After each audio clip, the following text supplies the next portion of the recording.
What if I told you that the adverse effects of AIDS caused some of the most recognizable voices in R&B music to die so soon? Many gifted musicians lost their lives to the HIV/AIDS epidemic, which had a significant effect on the music industry. From the famous Johnnie Taylor, renowned for his soothing voice, to the talented Patrick Cowley, who is renowned for his proficiency with synthesizers.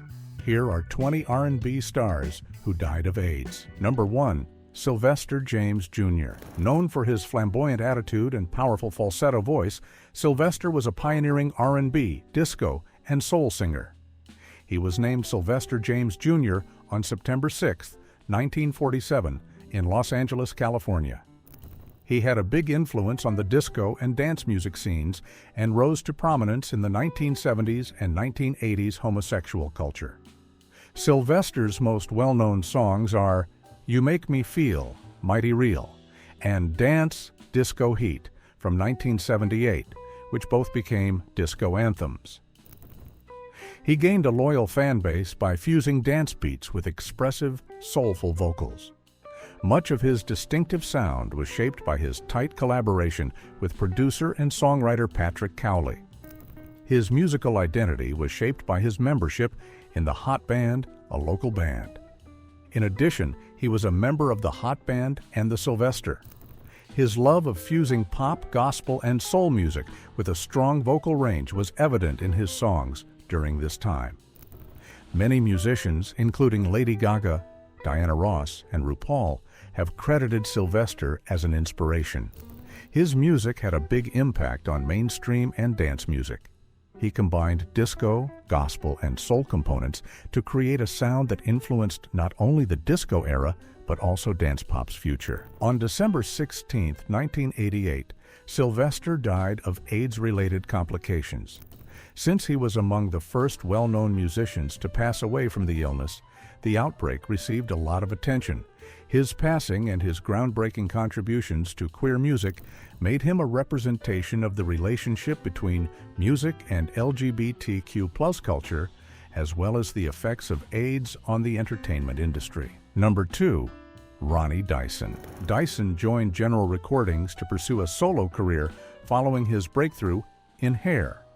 His first single, I Don't Want to Cry, appeared in the R&B Top 10 and had a lot of exposure when it was released in 1970. The song demonstrated his eloquent, flowing delivery, and Dyson immediately established himself as a talented soul singer with a talent for poignant ballads. With the publication of his successful album, One Man Band, Ronnie Dyson solidified his position in the soul and R&B music industry in the middle of the 1970s. His smooth, strong vocals, the traditional Philadelphia soul sound, rich musicianship, and poignant lyrics were all featured on the album. As a result of the title tune, One Man Band Plays All Alone, being a top 20 R&B smash, Dyson's reputation as a leading voice in 1970s soul was solidified. Despite his extraordinary talent, Dyson's career slowed in the late 1970s and early 1980s. His musical productivity started to decline as he battled personal problems, such as substance misuse. He also had to contend with the quickly shifting music scene of the 1980s, which was dominated by new wave and disco. Dyson kept up his live performances and sporadic new music releases in spite of these obstacles. He had, however, mostly disappeared from the public view by the end of the 1980s, and his career had diminished in prominence.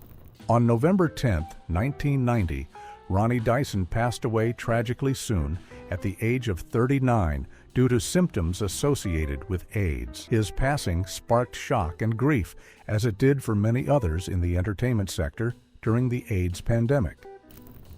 Although AIDS was the exact reason for Dyson's death, the R&B and soul communities were deeply saddened by his passing.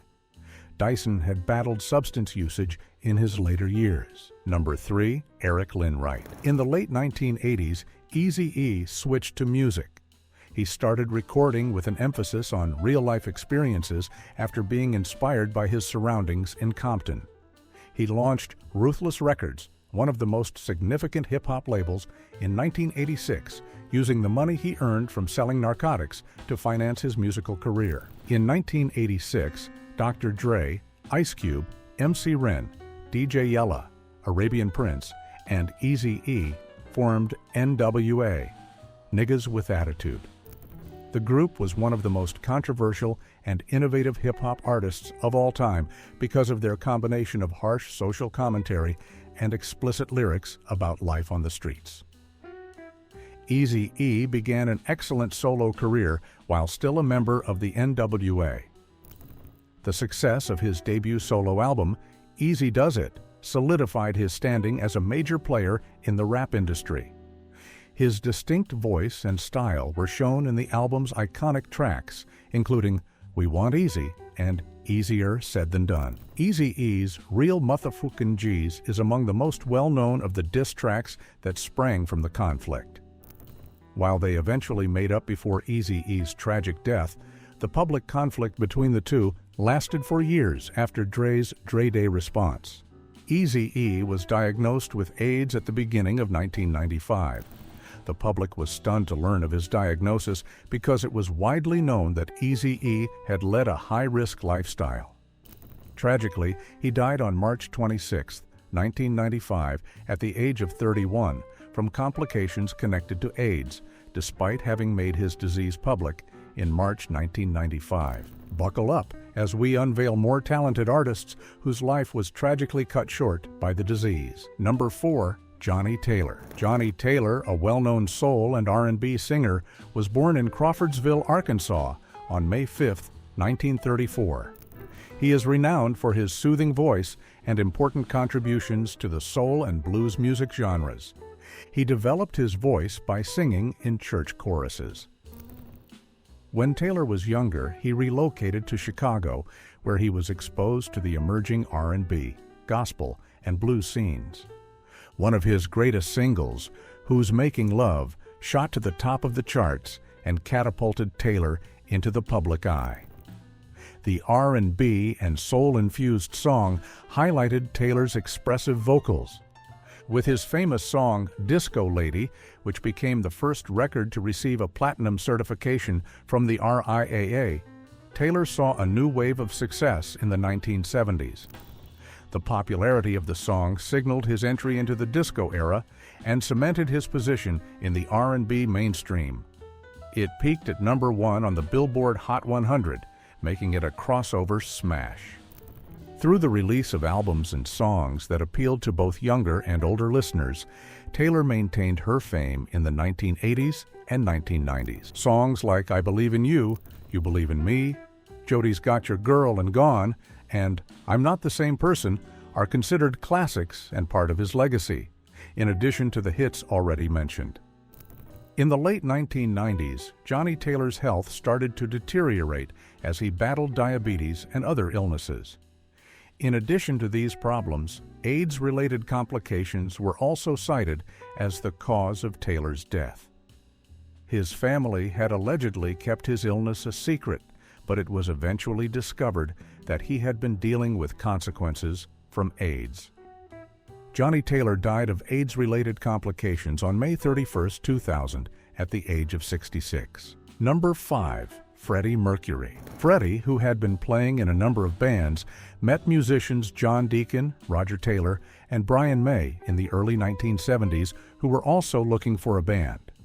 In 1970, they finally created the band Queen after a number of name and lineup changes.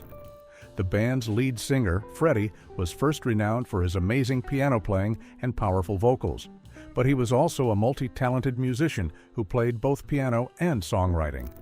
Although Queen's early albums included rock, opera, and even classical elements in a fairly experimental manner, their third album, Sheer Heart Attack, was the catalyst for their international success. Killer Queen turned into one of their first big hits. However, Queen's breakthrough hit Bohemian Rhapsody and A Night at the Opera were what made them famous throughout the world. As a 1970s song, Bohemian Rhapsody solidified Freddie's status as one of the greatest rock vocalists ever, with its innovative fusion of rock, opera, and classical elements.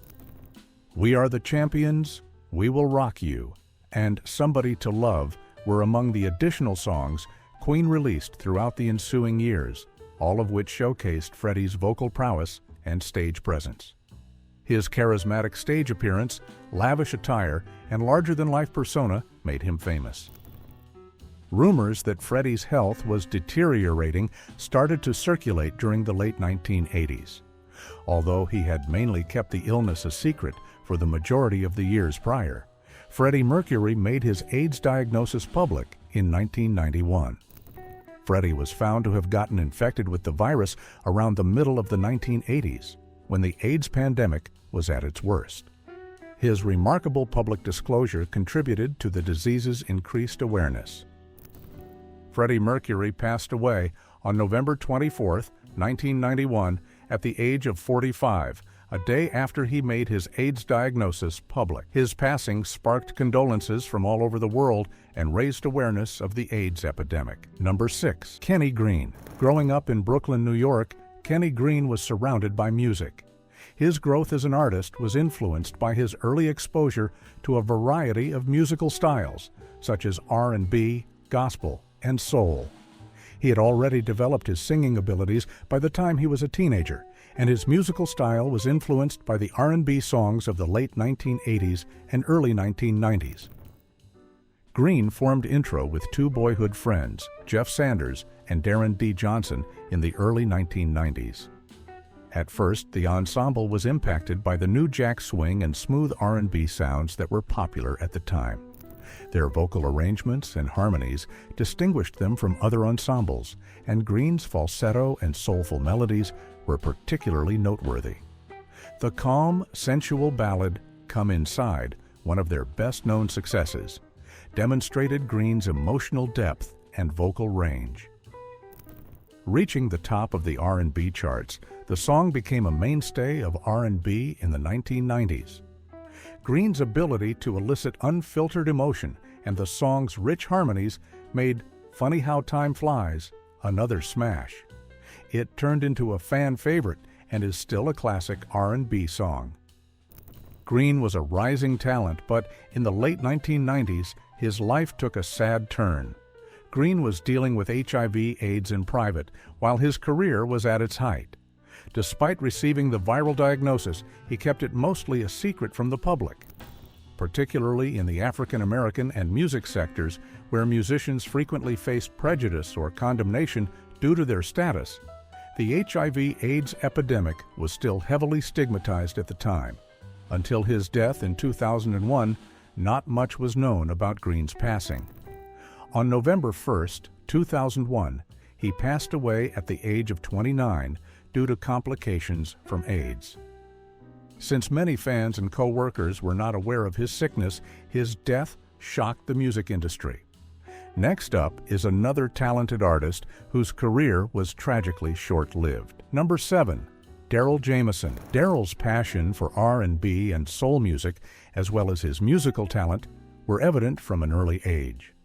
His career as a vocalist in one of the most renowned R&B groups of the 1980s and 1990s would follow. Jody Watley, Howard Hewitt, and Leon Silvers III founded Shalimar in 1977. Shalimar's lineup would undergo a number of changes over the years.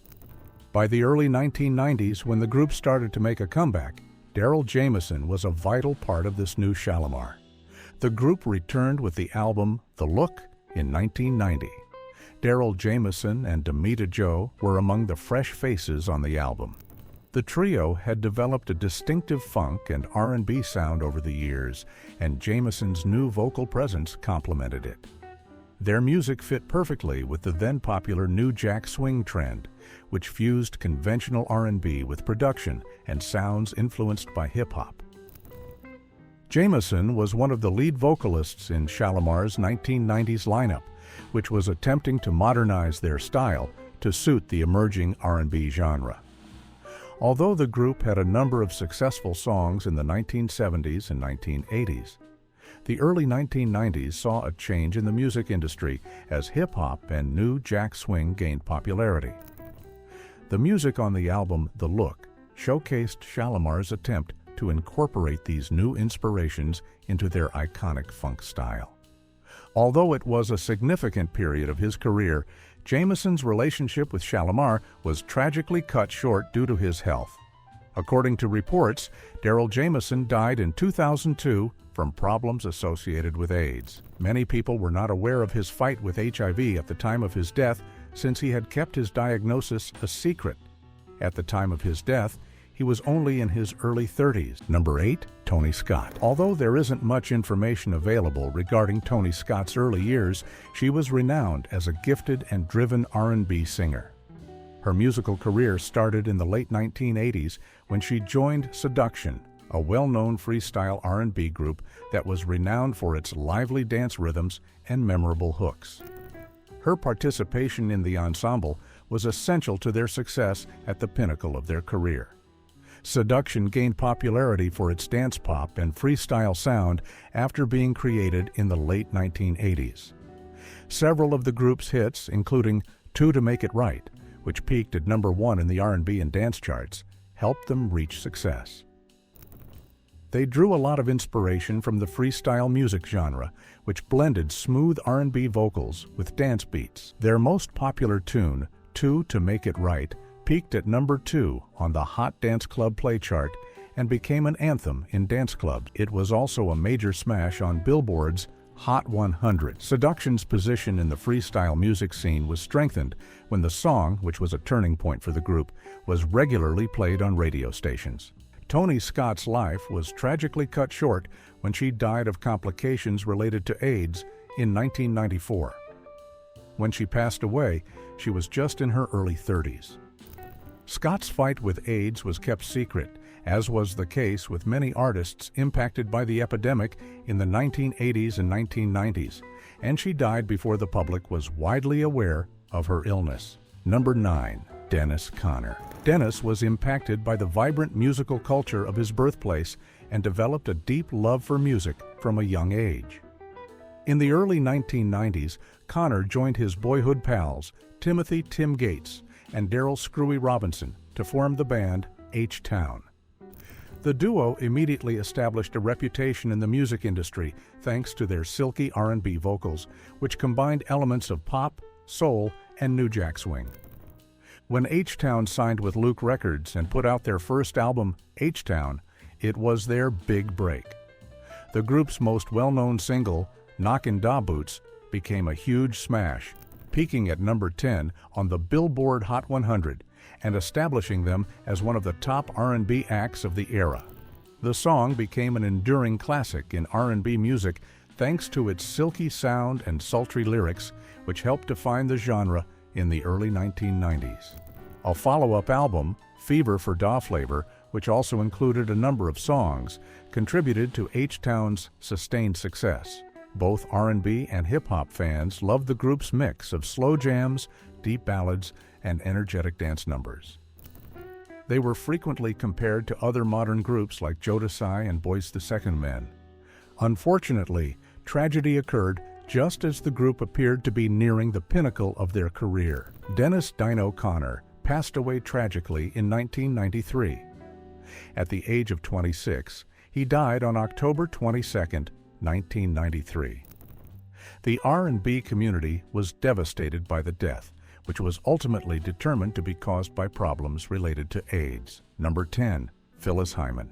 Growing up in a musical household, Phyllis was influenced by jazz and soul music. She became interested in singing early on and was influenced by singers such as Nina Simone, Dinah Washington, and Sarah Vaughan. After signing with Buddah Records in the 1970s, Phyllis became well-known across the country.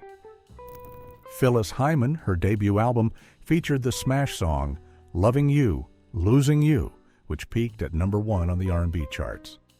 The 1979 song You Know How to Love Me, which was one of her greatest hits, is still a staple of her repertoire. It has received praise for its soulful, mellow tone and peaked at the top of the R&B charts. She further displayed her singing abilities in the soulful duet Can't We Fall in Love Again with Michael Henderson. One of her most well-known ballads, Old Friend, was included on her album Living All Alone, which also featured the title track Living All Alone, a song about longing and loneliness. Phyllis Hyman's own struggles with despair and loneliness were frequently mirrored in the rich emotional content of her songs. For many years, she battled mental health issues and had difficulties in her relationships, especially romantic ones. At the age of 45, Phyllis Hyman died on June 30, 1995. Although it wasn't officially proven at the time, some stories suggest that she died from problems associated with AIDS. However, she died from a drug overdose, which was later determined to be a suicide. Number 11. Shannon Jackson, soul and R&B singer. Shannon Jackson had a brief career in the music industry in the 1970s and 1980s. The soul, funk, and R&B vibes that were common in that era are frequently used to describe his work. Compared to other prominent soul artists of the day, Jackson had a small career, and many of his compositions were only well known within particular communities or among ardent soul enthusiasts. Although he was passionate about vocal performance, his songs did not achieve broad popularity, which frequently results in less recognition in archives of popular music history. Jackson did not acquire the same level of fame as other contemporaries like Marvin Gaye, Luther Vandross, or Diana Ross, even though his name was well known among some R&B and soul fans. During the early 1990s, when many gifted musicians, particularly in the R&B and soul setting, died of AIDS-related illnesses, Shannon Jackson passed away. Unfortunately, because HIV and AIDS are stigmatized, many artists who were impacted by the disease either choose to keep it hidden or did not receive the recognition they deserved during the height of the AIDS pandemic. Number 12. Arthur Russell. Russell relocated to New York City in the early 1970s and got active in the emerging downtown music scene, where jazz, classical, and avant-garde musicians were expanding the boundaries of music. After attending the San Francisco Conservatory of Music, he joined the New York experimental music movement. Arthur Russell worked with many musicians during his career, such as Philip Glass, Allen Ginsberg, David Byrne of Talking Heads, and other members of the downtown avant-garde scene. His works ranged from avant-garde rock to disco and dance music to classical compositions. Russell made a significant contribution to the disco genre. His album, World of Echo, and the song Kiss Me Again have had a significant impact on dance music.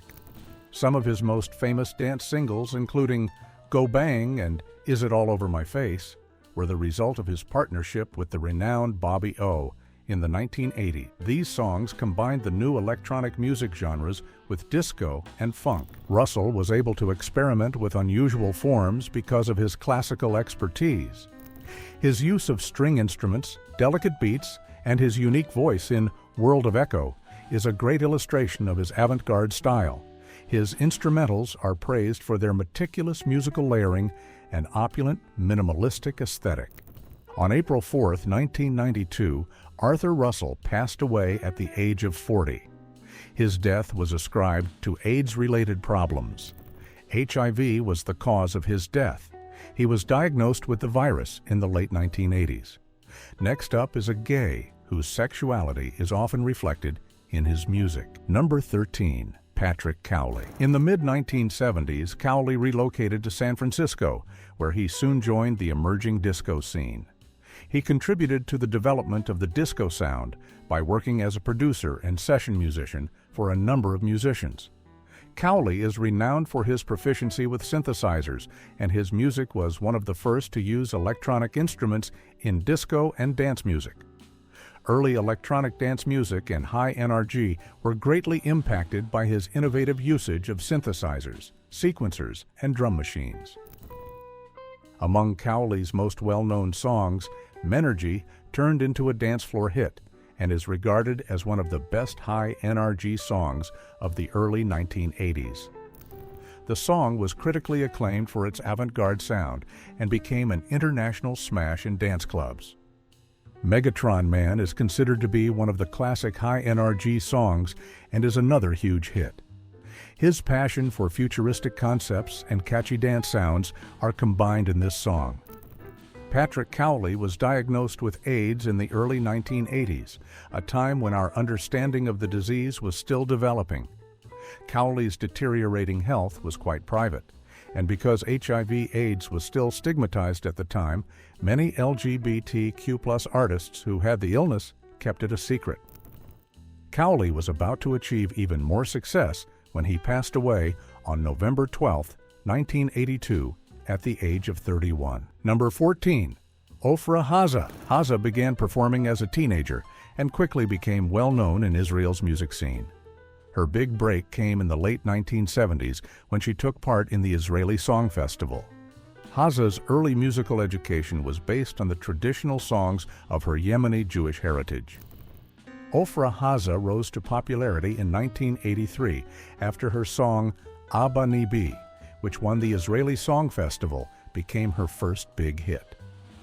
Later on, this song appeared on her album Shiri Ofra Haza. Her distinctive voice drew in listeners from Israel and abroad by fusing contemporary pop and electronic elements with Yemenite traditional traditions. With the release of her album Shadei Haza, experienced considerable global success in the mid-1880s and early 1990s. With the inclusion of the popular song Im Ninalu, the album brought her music to a global audience, particularly in the US and Europe. Im Ninalu, a traditional Yemenite song, was remixed with modern beats and went viral, establishing Haza as a major player in the global music industry. AIDS had started to afflict many people in the entertainment industry at the time of Ofra Haza's 1994 diagnosis. Although she fought the illness, she kept her condition a secret for a while and kept performing and recording music. Ofra Haza passed away suddenly on February 23, 2000, at the age of 42 from AIDS-related complications. Her untimely demise devastated her fans worldwide, especially since she had just been rehearsing for new musical ventures. Number 15. Lonnie Pitchford. In the late 1980s, Pitchford made his first significant recording when he was included on a compilation CD, which helped draw notice to his abilities. In 1992, he published his full-length album, Backwoods Blues, which was well received by critics for both its genuine blues sound and his skilled musicianship. Throughout his career, he collaborated with other blues artists, such as Mississippi Fred McDowell and other Mississippi blues scene peers. Pitchford also worked with musicians like John Lee Hooker and Muddy Waters in the thriving Chicago blues scene. Pitchford became well known for his appearances at important blues festivals, where crowds were captivated by his charismatic stage presence and skill as a musician.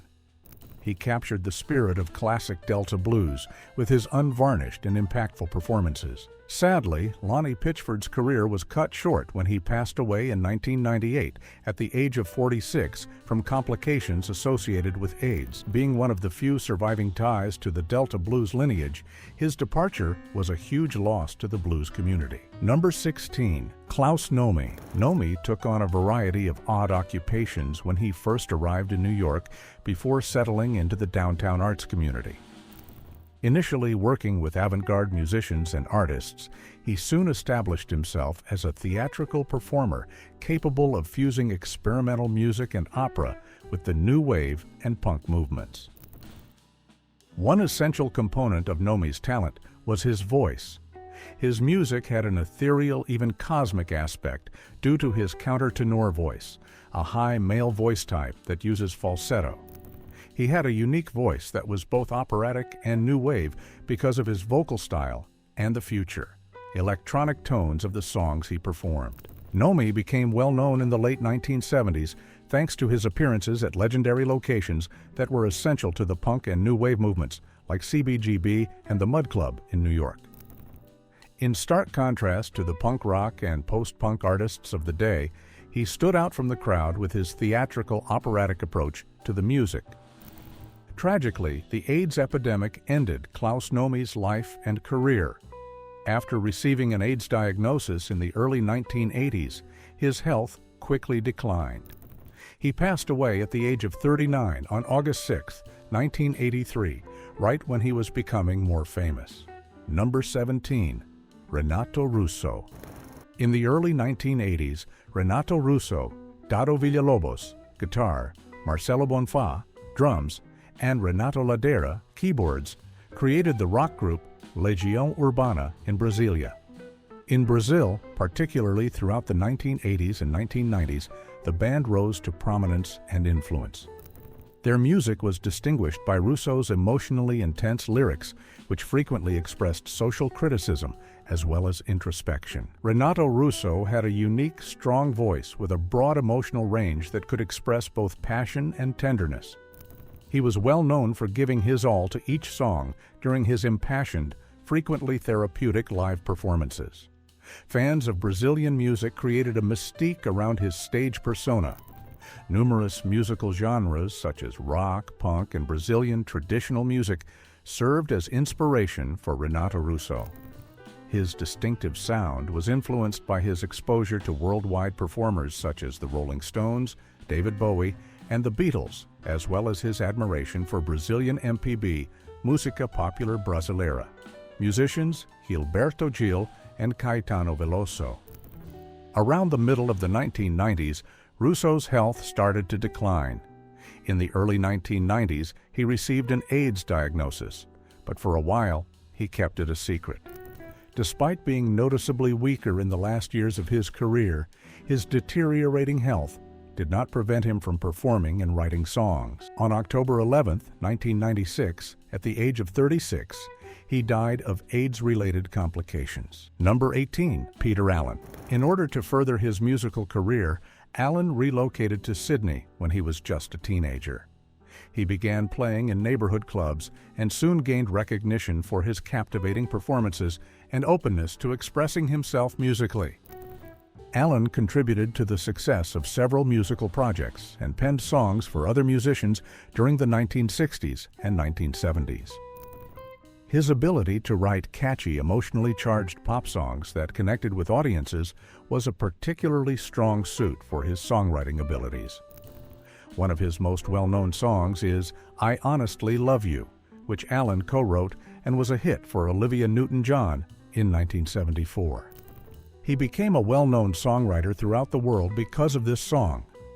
Peter Allen began his own solo career in the 1970s, combining pop songs with theatrical productions to display his flamboyant demeanor and stage presence. The 1970s and 1980s were his most prosperous years as a solo performer, with a number of singles, such as I Go to Rio and Don't Cry Out Loud.